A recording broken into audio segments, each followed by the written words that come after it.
Good evening. Thanks for joining us on India Business Hour. I'm Shireen Bhan. The headlines that we're tracking for you this evening. Government sources say India buying Russian oil is critical to maintaining price stability, even as it emerges as an irritant in Washington-Delhi trade talks.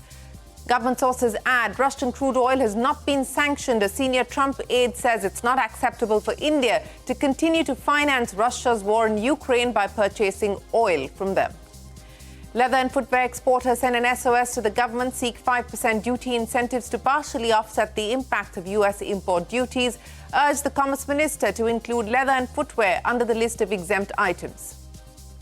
JSW Cement sets a price band of 139 to 147 rupees per share ahead of its August 7th IPO. MD Part Jindal tells CNBC TV18 they aim to become the fifth largest cement company in India. The IPO proceeds will help the company fund expansion in North and Central India.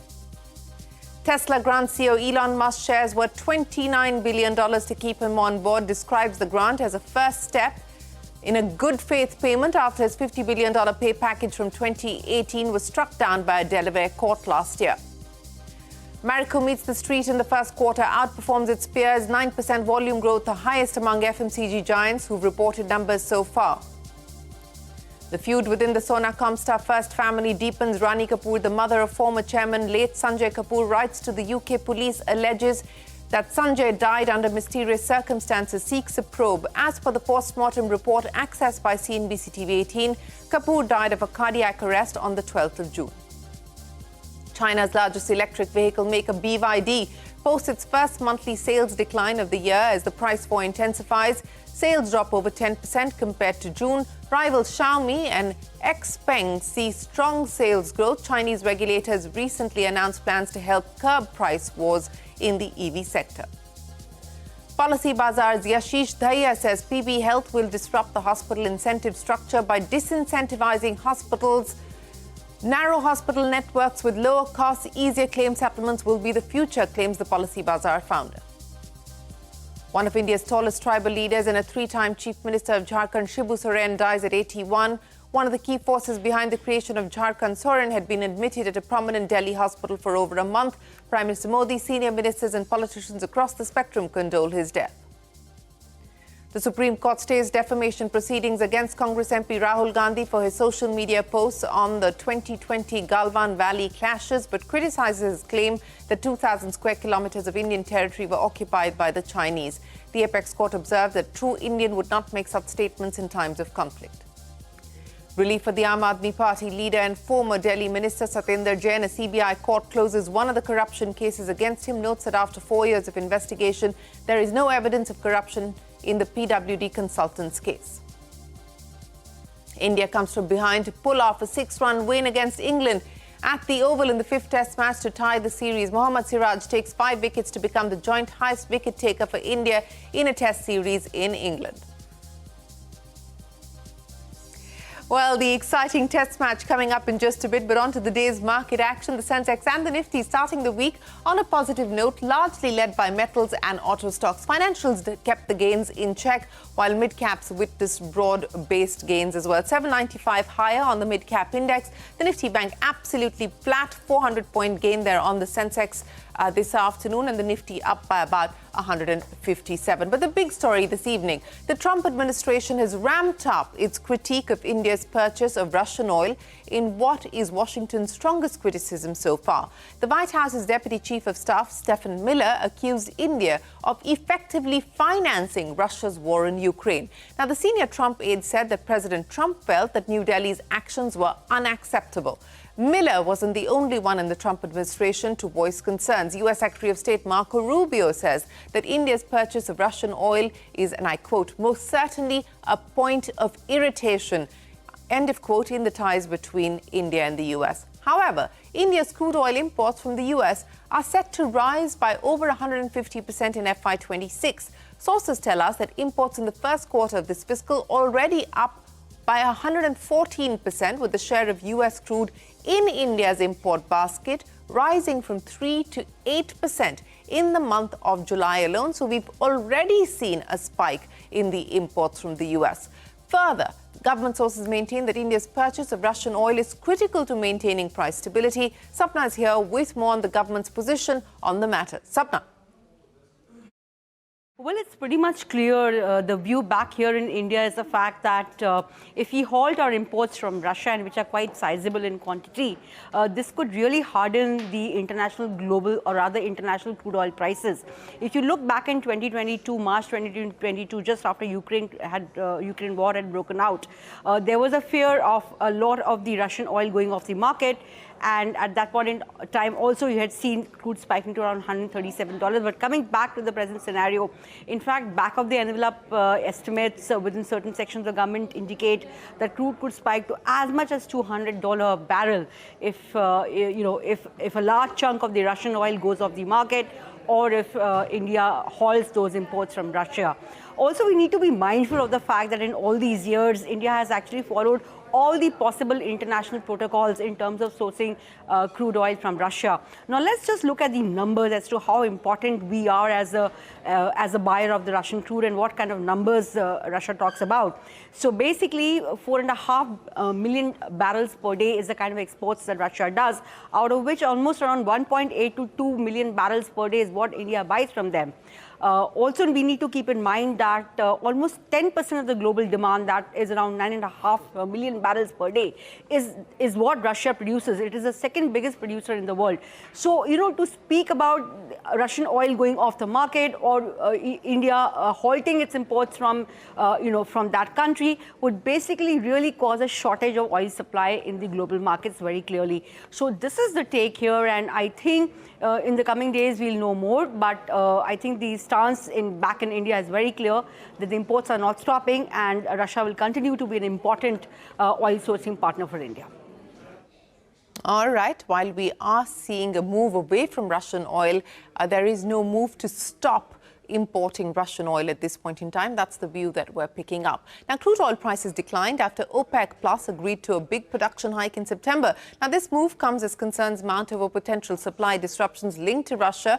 President Trump had threatened secondary tariffs of up to 100% on nations that buy Russian crude oil, including India and China. Remember, India is the world's third largest importer of crude oil. Manisha joins us now to give us an outlook on crude oil prices and how U.S. sanctions may impact India, if at all. Manisha. So when you look at the Indian crude imports overall as a picture, prior to Russia's invasion in Ukraine, the number was quite small.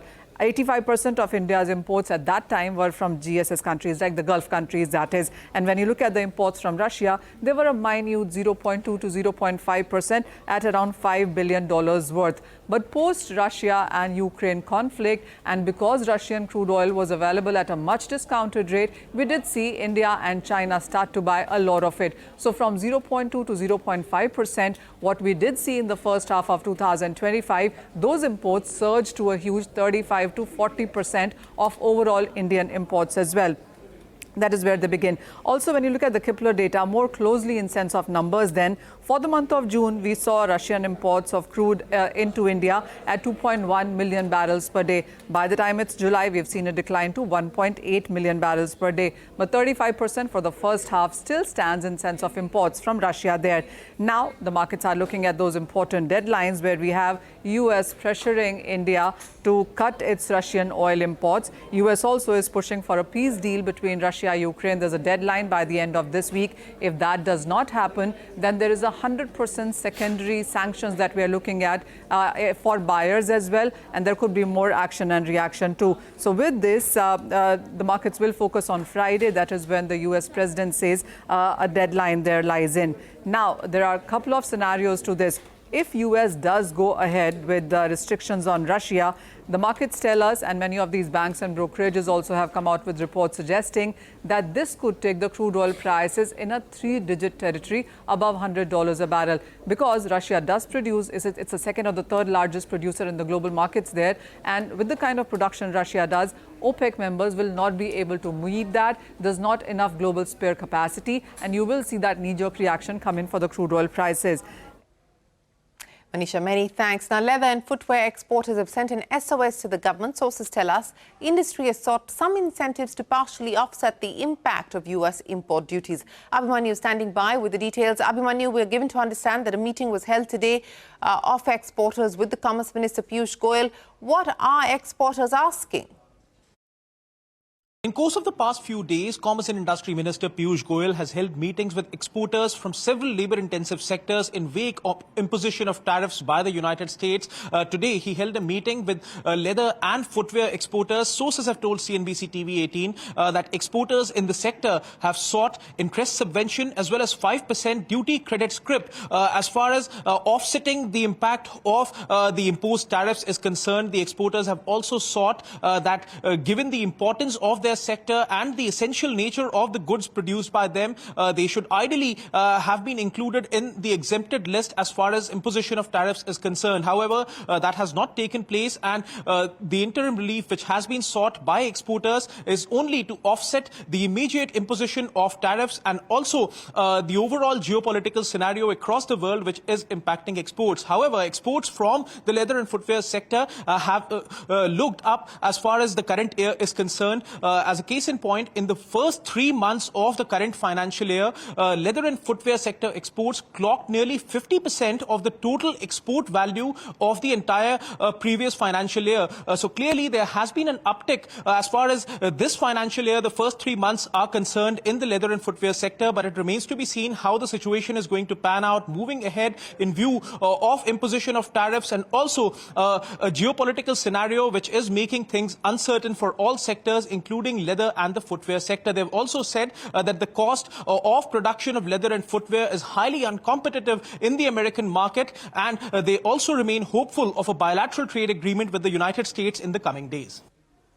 Many thanks. So an SOS there coming in from footwear, textile and other sectors, exporters looking for relief from the government to offset the higher tariffs imposed by the US.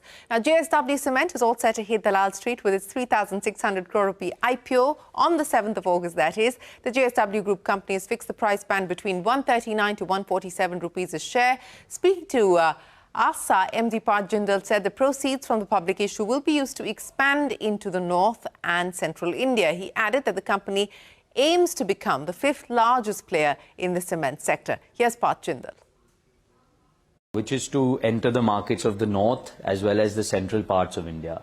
And the IPO and the proceeds of the IPO that we're getting is going to allow us to expand into the north and over time expand into the central part of India as well. So I think the top 4 players of the country are well out of reach at the moment. And obviously they also are expanding. I think the 5th spot is up for grabs, and that's the aim, is to try and see how quickly we can get there. Well, that's Parth Jindal on their cement aspirations and the IPO. The mother of late SonaComstar chairman Sanjay Kapoor, Rani Kapoor that is, has sought a probe by the United Kingdom police into her son's death. Now, this comes as a post-mortem report accessed by CNBC TV18 confirms that Kapoor died of a cardiac arrest with no external injuries or triggers observed. Parikshit is standing by with more details. Parikshit, this is of course a battle that's now been brewing for the last few days.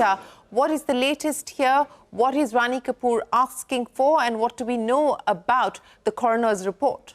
Well, Rani Kapoor, the mother of Sanjay Kapoor, has been raising questions about the manner in which certain decisions were made to appoint Priya Sachdev to the board of directors. She's also questioning the circumstances leading up to her son's death, and she's now made a complaint to the UK police as well. And she has said that her son had died under mysterious circumstances, and therefore this needs a detailed probe. Now, CNBC TV18 has accessed the coroner's report, the post-mortem report of Sanjay Kapoor, which says that the cause of death was left ventricular hypertrophy and coronary heart disease. So clearly this was a problem that Sanjay was suffering from, and he suffered a cardiac arrest while playing polo. This is what we are given to believe, and cardiac arrest is the cause of death as described by the coroner's report as well. We're told by sources that his death was very sudden, very silent, and there were no external triggers to this. Now, this report has been made available to the family. It is also available to the board, And we're told that all legal steps that were required were taken. All formalities, including the postmortem, were completed before the body was handed over and cremated. And even when it comes to the appointment of Priya Sachdev to the board of directors, everything was done as per law and as per the terms and agreement of Auris Investments, which owns a majority stake in SonaComstar. But net-net, we're learning from sources and that everything related to Sanjay Kapoor's death was out in public domain. It was out in the open, and police authorities, the hospital authorities did a complete job before handing over the body to the family. All right, Parikshit, many thanks for joining us. That is the latest in the SonaComstar family battle. Now, the Health Minister has notified amendments to the cosmetics rules to weed out fake and unsafe cosmetics. As per the new rules, manufacturers will have to ensure higher product safety and must maintain batch-wise records for all their products. Timsy is standing by to take us through the new rules. Timsy, what are the amendments? What are the changes? The government is tightening the net around fake and unsafe cosmetic products. In a big move aimed at consumer safety, the Union Health Ministry has notified fresh amendments to the cosmetic rules. The Cosmetic Amendment Rules 2025 are now in force from July 30th. Here's what changes are for manufacturers and what it means for the consumers. Firstly, the amended rules mark a major shift towards stricter oversight, safer products and greater transparency in the cosmetics industry. For the first time, the rules clearly define expiry labels. Use before now means before the first day of the mentioned month, while date of expiry will be treated as the last day of that month. This helps eliminate confusion and makes it easier to spot expired products on the store shelves. Next is manufacturers will now be mandated to test each batch of raw materials and finished products. Detailed batch-wise records from ingredients to lab reports, lab results must be maintained for 3 years and until 6 months after expiry, whichever is later. Further, the rules have scrapped courier submissions of lab samples. The move ensures tight control and chain of custody during testing. State licensing authorities now have the power to suspend or cancel licenses if companies violate these norms. This means faster action against violators and a stronger deterrent for those pushing fake products into the market. In a sense, the government is raising the bar. Safer products, cleaner labels and quicker accountability. That is what the move is aimed at, and also to build greater trust in genuine cosmetics and most importantly, weed out the fake ones. Let's see how these rules actually come into action on the ground. Timsy, many thanks. Up next on India Business Hour, relief for former Delhi Minister and AAP leader Satinder Jain in a corruption case. The CBI court finds no evidence of corruption after 4 years of investigation. That and more when we return. Catch all of CNBC TV18's news and updates on YouTube, Facebook, Instagram, X and Jio Hotstar.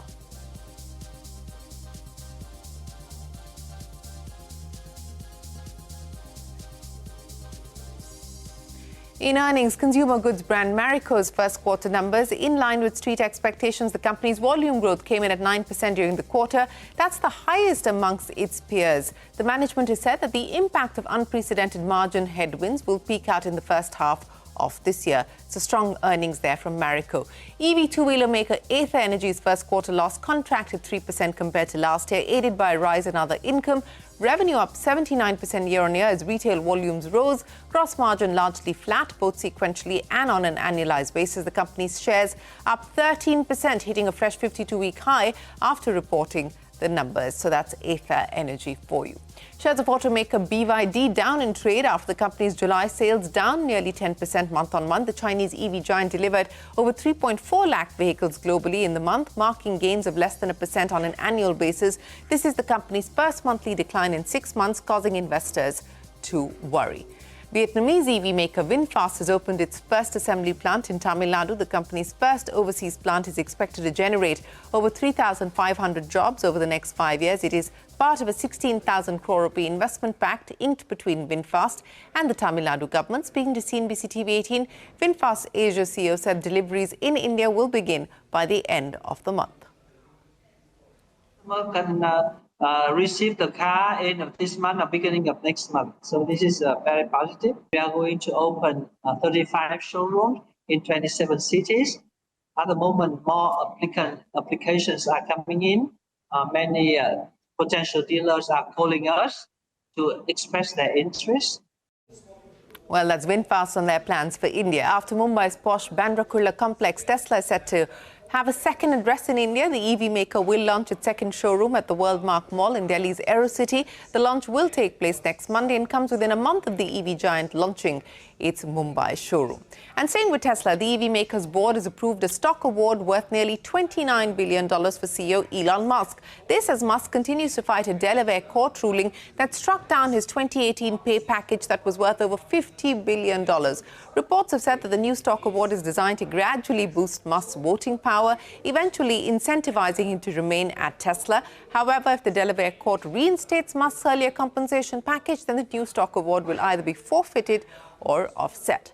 The White House economic advisor Kevin Hassett has defended U.S. President Donald Trump's decision to fire the head of Labor Statistics Bureau. Speaking to CNBC, Hassett also said that there needs to be a fresh set of eyes at the Labor Statistics Bureau to try to modernize the U.S. jobs data. Take a look. I looked at the revisions that came out last week. I thought they had to be a typo or something. You probably thought so, too. And, you know, it's something that has been a work in progress for us at OMB and CEA here in the White House to try to understand why the data have become so unreliable. You know, there's some part of the story about response rates and so on. But I think it's really important now that we got a fresh set of eyes over there to try to modernize the labor data, because it has to be transparent, it has to be reliable, it has to be something the market can make big bets on. Israeli forces continue to bombard Gaza, killing at least 41 Palestinians, including 28 seekers since dawn. Officials have said that more than 22,000 humanitarian aid trucks are waiting outside the Gaza Strip, and only 84 trucks entered the enclave. Aid organizations have said that at least 600 aid trucks are needed per day to meet the territory's basic needs.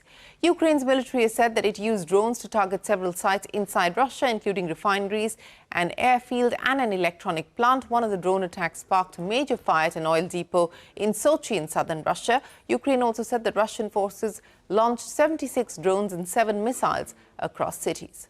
Here's a CNBC TV18 exclusive. PB Fintech's founder Yashish Dahiya says he wants to change the health insurance incentive structure with the new platform PB Health. Speaking to CNBC TV18, Dahiya said that narrow hospital networks with lower costs, easier claim settlements are the future. He claims that this will disrupt the healthcare industry as we know it today. Take a look. What we are doing is for our customers, at renewal, when their price goes up, and they are suffering on claims, we're advising them to move to narrow networks. Okay. Because their price will be controlled, and plus, we will stand guarantee that their claim will be settled. But then they don't have the choice to go to any of the 14,000 hospitals. They have to do exactly what the army structure is. There is a gatekeeper. The gatekeeper will advise you where to go. You don't pick up your face and just go wherever you feel like. That doesn't work. If you want to do that, keep doing that.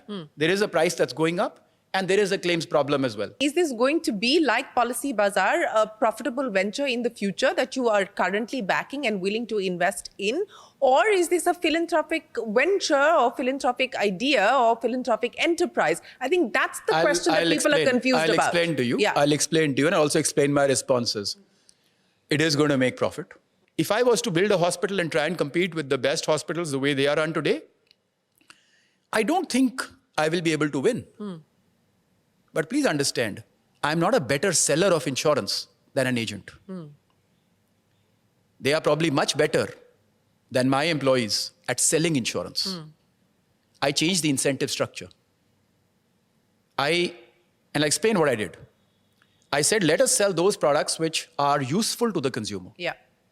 Let us not push those products only which make us the most money. You have to understand, I changed the incentive. I did not become a better seller. I changed the incentive so that I was no longer in competition. That's what I'm doing here. I'm changing the incentive structure altogether, so nobody's competing with me. Yeah, so you're not up against the Max and the Fortises of the world. How will they compete with me when I start reducing the incidence rate? They don't want to do it. Well, that's Yashish Dahiya on what they intend to do with PB Health. One of India's tallest tribal leaders and a three-time Chief Minister of Jharkhand, Shibu Soren, died at the age of 81. He'd been under treatment in the capital for over a month and his condition was critical for the past few days. Prime Minister Modi, union ministers and politicians across the spectrum paid their tribute. The Prime Minister said Soren was a grassroots leader who rose through the ranks of public life with unwavering dedication to the people. A leader with over 4 decades of political experience, Soren was elected to the Lok Sabha 8 times. He also served as India's coal minister and was currently serving as a Rajya Sabha MP. The CBI court has closed a corruption case against Aam Aadmi Party leader and former Minister Satyendra Jain. The court has noted that after 4 years of investigation, they find no evidence of corruption against him in the PWD consultants case. Ashmit standing by. Ashmit, significant breakthrough relief there coming in for Satyendra Jain. Take us through what the court has said, but also more importantly, does this now leave matters to rest for Jain, or are there other cases that he needs to fight? Well, he's not surely out of the woods just yet. There are many more battles that he'll have to fight, legal battles in the courtroom. We'll come to that in just a bit. But first, as far as this particular case is concerned, it was pertaining to hiring of a 17-member team of consultants when he was the PWD minister. After 4 years of filing the initial charge sheet, now what the court's finding is that there has been no evidence that the CBI has managed to bring on board that would substantiate any charges of either criminal conspiracy, abuse of power, any illegal gains or kickbacks, or even losses that may have been caused to the public exchequer. The court goes on to say that not only against him, there is no incriminating evidence against anyone that the CBI had named as a part of the initial charge sheet. And this is where, in fact, the court goes on to reprimand the CBI, saying that every decision that is made in official capacity, which may not be strictly in compliance with law, does not justify bringing in the Prevention of Corruption Act. And further going on to say that suspicion by itself cannot be a replacement for proof. You need evidence, and without that, suspicion by itself is not enough. And not just that, the court goes a step further and says that suspicion by itself, not only is it not enough to bring in the Prevention of Corruption Act, but it is also not enough to charge someone. You need more than just suspicion for even charging somebody with a crime. So with that rap on the knuckles for the CBI, the court has now closed this investigation as far as the PWD case is concerned. But there are many more cases still pending. There's a disproportionate assets case which is being probed by the CBI as well as the ED. There is also a Delhi Jal Board case which is being investigated by the ED. Earlier this year, we also had a fresh case being instituted in the alleged CCTV bribery case which is being investigated by the Delhi Anti-Corruption Branch. So many more cases that he'll have to fight on to get relief from the courts. Back to you. All right, Ashmit, many thanks for joining us. A dramatic finale to the Anderson-Tendulkar Test series in England as India came from behind, pulling off a 6-run win in the last match of the series. Mohammad Siraj took 5 wickets to give India its narrowest ever victory in any Test match. He also became the joint highest wicket-keeper for India in a Test series in England. Captain Shubman Gill was named man of the series after scoring the most number of runs in the 5 Test matches. Well, a spectacular victory there for Team India. And with that, it is time for us to wrap up this edition of India Business Hour. From all of us here on the team, many thanks for watching. Do stay tuned to CNBC TV18. More news continues right after this.